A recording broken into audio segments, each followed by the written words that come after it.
Assalamualaikum teman-teman. Saya Nurijana Tusagdia Siregar dengan NIM 0704201016 akan memaparkan materi tentang metamorfosis.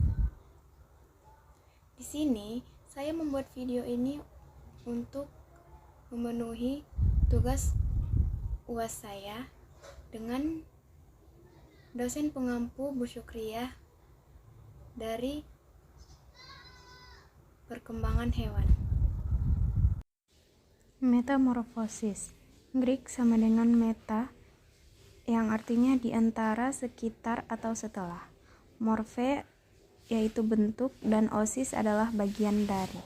Metamorfosis adalah suatu proses biologi di mana hewan secara fisik mengalami perkembangan biologis setelah dilahirkan atau menetas. Proses ini melibatkan perubahan bentuk atau struktur melalui pertumbuhan sel dan diferensiasi sel. Jadi, metamorfosis merupakan rangkaian perubahan dan ukuran sejak telur sampai menjadi imago atau dewasa. Metamorfosis melibatkan proses pergantian kulit yang disebut dengan ekdisis. Metamorfosis pada serangga. Serangga merupakan kelompok hewan yang melakukan perkembangbiakan secara tidak langsung, yang dimaksud dengan perkembangbiakan pasca lahir, yang melalui satu atau lebih stadium larva.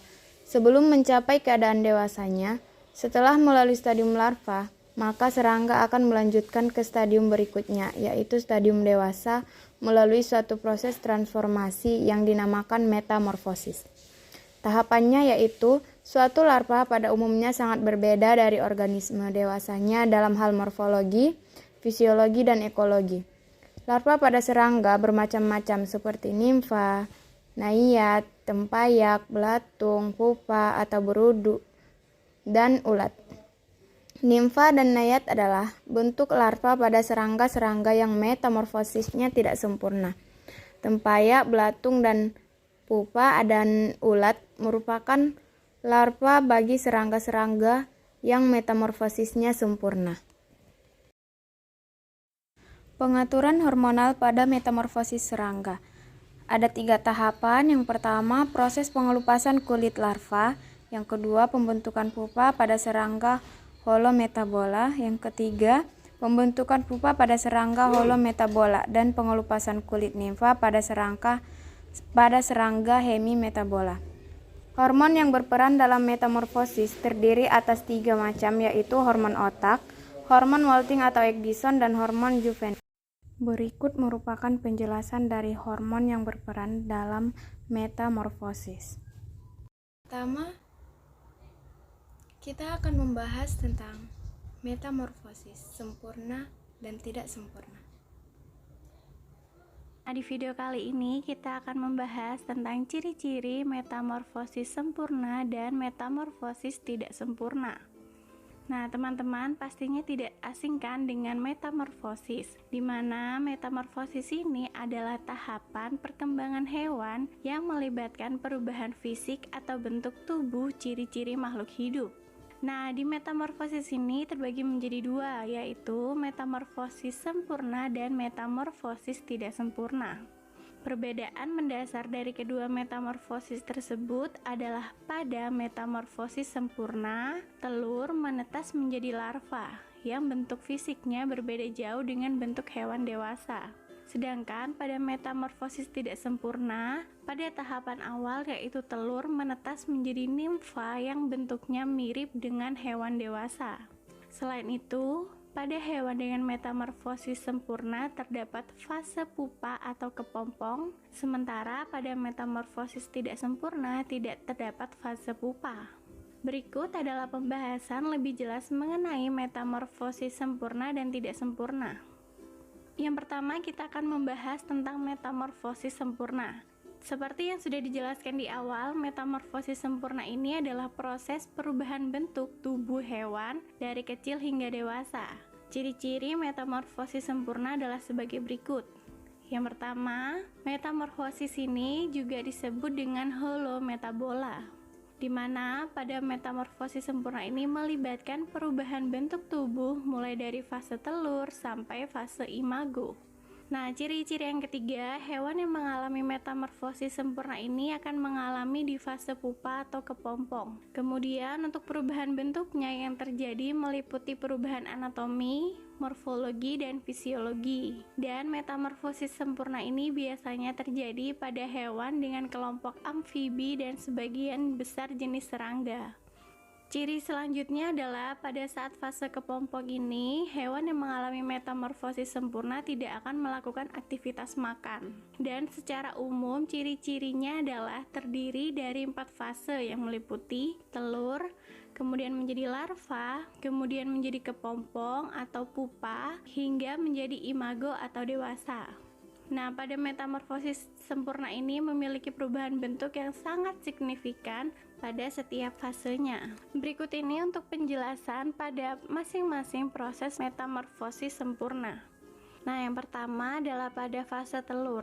Telur merupakan fase paling awal dari proses terbentuknya organisme baru. Telur dihasilkan oleh induk betina untuk kemudian dibuahi oleh induk jantan sehingga akan dapat terbentuk organisme baru. Namun, ada juga loh telur yang terbentuk dalam proses perkembangbiak secara aseksual. Kemudian, telur yang berhasil menetas akan menjadi larva. Nah, di larva ini bentuknya sangat berbeda dengan pada saat bentuk dewasa. Salah satu jenis larvanya adalah jentik-jentik. Pada fase dewasa, larva yang berupa jentik-jentik akan tumbuh menjadi nyamuk dewasa. Bentuk tubuh hewan dengan sangat berbeda pada fase larva. Kemudian larva akan memasuki fase berikutnya, yaitu fase pupa. Pupa ini biasanya juga disebut dengan kepompong. Fase pupa merupakan fase transisi di mana hewan dalam fase ini berada dalam keadaan tidak mengkonsumsi apapun dalam waktu yang cukup lama. Dan pada fase pupa ini hanya terjadi pada jenis hewan yang mengalami metamorfosis sempurna atau amfibi. Oke, setelah melewati fase pupa, hewan akan menjadi individu dewasa. Imago adalah sebutan untuk hewan dewasa. Fase ini merupakan tahapan paling akhir dari fase dalam metamorfosis. Individu pada fase dewasa mampu menghasilkan telur, di mana telur tersebut kemudian akan kembali mengalami metamorfosis seperti induk sebelumnya. Contoh hewan yang mengalami metamorfosis sempurna adalah kupu-kupu, ngengat, nyamuk, lalat, katak, lebah, tawon, kutu, kumbang, dan undur-undur. Oke, setelah kita membahas tentang metamorfosis sempurna, sekarang mari kita membahas apa sih metamorfosis tidak sempurna. Metamorfosis tidak sempurna adalah salah satu jenis metamorfosis di mana serangga menetas dari telur, kemudian melewati beberapa tahap nimfa hingga dewasa. Dan hal yang perlu diketahui dalam metamorfosis tidak sempurna ini adalah tidak mengalami perubahan yang signifikan pada setiap fasenya. Berikut ini ciri-ciri atau karakteristik metamorfosis tidak sempurna. Di antaranya yang pertama, perubahan bentuk tubuh hewan terjadi pada fase nimfa. Pada fase imago ini hewan cenderung tidak terlalu mencolok, hanya saja sedikit saja perbedaannya. Kemudian, ciri-ciri yang kedua adalah tidak memiliki fase pupa atau kepompong seperti metamorfosis sempurna. Berikut ini tahapan metamorfosis tidak sempurna pada hewan, yaitu yang pertama dari telur.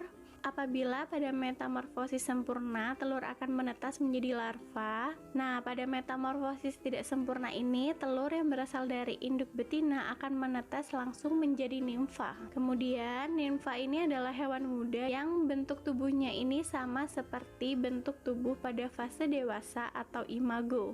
Hanya saja ukuran tubuh pada fase nimfa ini lebih kecil daripada ukuran saat fase dewasa. Kemudian tahapan yang terakhir pada metamorfosis tidak sempurna adalah dewasa. Pada fase ini bentuk tubuh nimfa berubah menjadi lebih besar, di mana organ tubuhnya juga sudah dapat berfungsi dengan sempurna. Hewan dewasa kemudian akan bertelur dan memulai kembali proses metamorfosisnya. Untuk contoh hewan yang mengalami metamorfosis tidak sempurna adalah belalang, kecoa, capung, jangkrik, rayap, kepi, walang sangit, dan juga ayam. Mari sekarang kita membahas apa sih perbedaan antara metamorfosis sempurna dan tidak sempurna. Nah, yang pertama, metamorfosis sempurna ini mengalami 4 tahap, sedangkan metamorfosis tidak sempurna hanya mengalami 3 tahap. Pada metamorfosis sempurna terjadi perubahan perkembangan yang sangat drastis pada setiap tahapannya. Sedangkan pada metamorfosis tidak sempurna, perubahan perkembang hewannya tidaklah drastis. Hewan yang memiliki metamorfosis sempurna pasti melalui fase pupa. Sedangkan hewan yang mengalami metamorfosis tidak sempurna tidak perlu melalui fase pupa atau kepompong. Nah, perbedaan lainnya adalah hewan yang mengalami metamorfosis sempurna dalam siklus hidupnya mengalami perubahan yang sangat mencolok pada bentuk tubuhnya. Sedangkan hewan yang mengalami metamorfosis tidak sempurna dalam siklus hidupnya tidak mengalami perubahan yang mencolok. Pada metamorfosis sempurna ini, larva dan hewan dewasa memiliki perbedaan yang sangatlah mencolok. Sedangkan pada fase metamorfosis tidak sempurna, nimfa memiliki kesamaan bentuk hewan dengan hewan dewasa, hanya saja berbeda pada ukurannya. Dan yang terakhir adalah metamorfosis sempurna ini disebut dengan holometabola, sedangkan metamorfosis tidak sempurna disebut juga dengan heterometabola.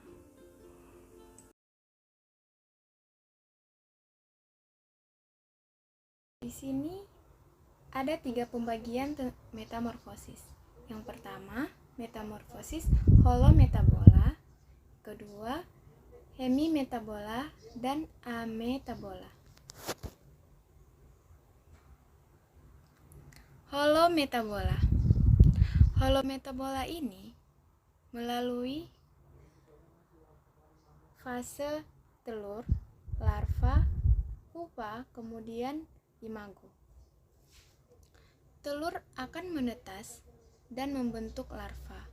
Kemudian, larva adalah hewan muda yang bentuk dan sifatnya berbeda dengan dewasa. Pupa adalah kepompong di mana pada saat itu serangga tidak melakukan kegiatan dan terjadinya penyempurnaan dan pembentukan organ. Sedangkan imago merupakan fase dewasa atau fase perkembangbiakan. Yang kedua, ada hemimetabola. Pada fase hemimetabola ini ada 3 tahapan. Yang pertama, telur. Telur adalah saat menetas akan membentuk nimfa. Kemudian nimfa adalah serangga muda yang mempunyai sifat dan bentuk sama dengan dewasanya. Yang ketiga ada imago, yaitu fase yang ditandai telah berkembangnya semua organ tubuh dengan baik. Yang ketiga ada ametabola. Ametabola ini adalah golongan serangga yang sejak menetas atau instar pertamanya bentuknya sudah menyerupai serangga dewasa atau tidak bermetamorfosis. Hanya ukurannya saja yang bertambah besar, sehingga muda dan serangga dewasa hidup dalam habitat dengan jenis makanan yang sama. Selanjutnya yaitu mekanisme hormon metamorfosis. Di sini terdapat beberapa hormon. Yang pertama ada hormon otak yang disebut juga dengan ekdisiotropin yang disimpan di dalam corpora cardiaceae. Yang kemudian ada hormon molting atau ekdison, dihasilkan oleh kelenjar protoraks, maka dinamakan dengan hormon prothoracic gland atau juga disebut dengan PGH. Kemudian yang ketiga ada hormon juvenil atau JH yang dihasilkan oleh corpora allata, yaitu sepasang kelenjar endokrin yang terletak di dekat otak. Selanjutnya ada pengaturan hormonal pada metamorfosis fibia. Pemacu atau trigger metamorfosis amfibia adalah hormon tiroksin. Besar kecilnya kadar tiroksin diekspresikan dalam tahapan metamorfosis yang dilakukan oleh poros hipotalamus, hipofisis, dan kelenjar tiroid. Thyrotropin releasing hormone atau TRH dari hipotalamus mempengaruhi sekresi 1 atau TSH dari hipofise. TSH mempengaruhi pertumbuhan dan sekresi kelenjar tiroid untuk menghasilkan hormon tiroksin. Kadar tiroksin paling kecil menstimulasi pembentukan kaki belakang. Bila kadar tiroksin meningkat sedikit, akan mempengaruhi resorpsi intentinum pembentukan kaki depan dan resorpsi ekor. Selanjutnya, pengaruh hormonal pada metamorfosis amfibia. Hormon di sini banyak yang diantaranya hormon yang terkait juga dalam metamorfosis, yaitu prolaktin dari adenohipofisis. Prolaktin sebagai imbangan tiroksin. Bila pengaruh tiroksin terlalu kuat, maka akan ditahan oleh prolaktin atau sebagai anti-metamorfosis. Tiroksin tinggi akan menyebabkan banyak kehilangan air, sedangkan prolaktin akan menghambat kehilangan air. Selanjutnya, mekanisme hormon metamorfosis. Proses metamorfosis dimulai pada bagian anterior hipofisis yang memproduksi hormon tirotropik sampai memenuhi kadar tertentu, sehingga dapat menstimulus kelenjar tiroid untuk mensekresikan hormonnya, terutama hormon tiroksin. Konsentrasi tiroksin yang meningkat akan menutupi aktivitas hormon prolaktin dan mempengaruhi jaringan secara langsung. Hal ini akan menyebabkan terjadinya degenerasi dan nekrosis sel target dan juga memicu pertumbuhan dan diferensiasi sel lain.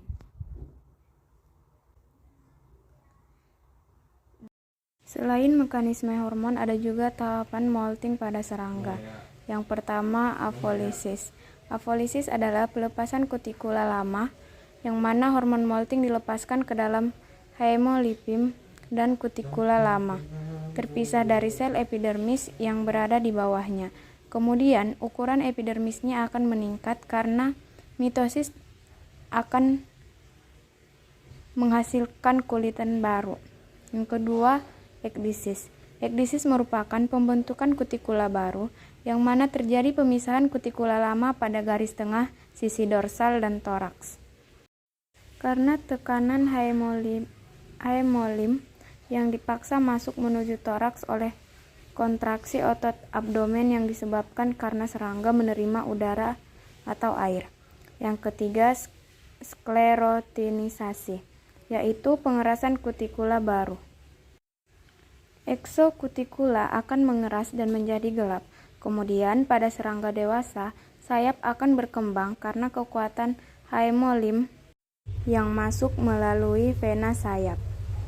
Dari semua materi yang sudah dijabarkan, maka dapat disimpulkan, metamorfosis adalah suatu proses biologi di mana hewan secara fisik mengalami perkembangan biologis setelah dilahirkan atau setelah menetas. Proses ini melibatkan perubahan bentuk atau struktur melalui pertumbuhan sel dan diferensiasi sel. Jenis metamorfosis pada serangga dibagi menjadi 3, yaitu holometabola, hemimetabola, dan ametabola. Hormon yang berperan dalam metamorfosis serangga yaitu hormon otak, hormon molting atau ekdison, dan hormon juvenil. Hormon yang berperan dalam metamorfosis amfibia yaitu hormon tiroksin dan hormon yang terkait juga yaitu hormon prolaktin dan adenohipofisis. Sekian yang dapat saya sampaikan. Kurang dan janggalnya saya mohon maaf.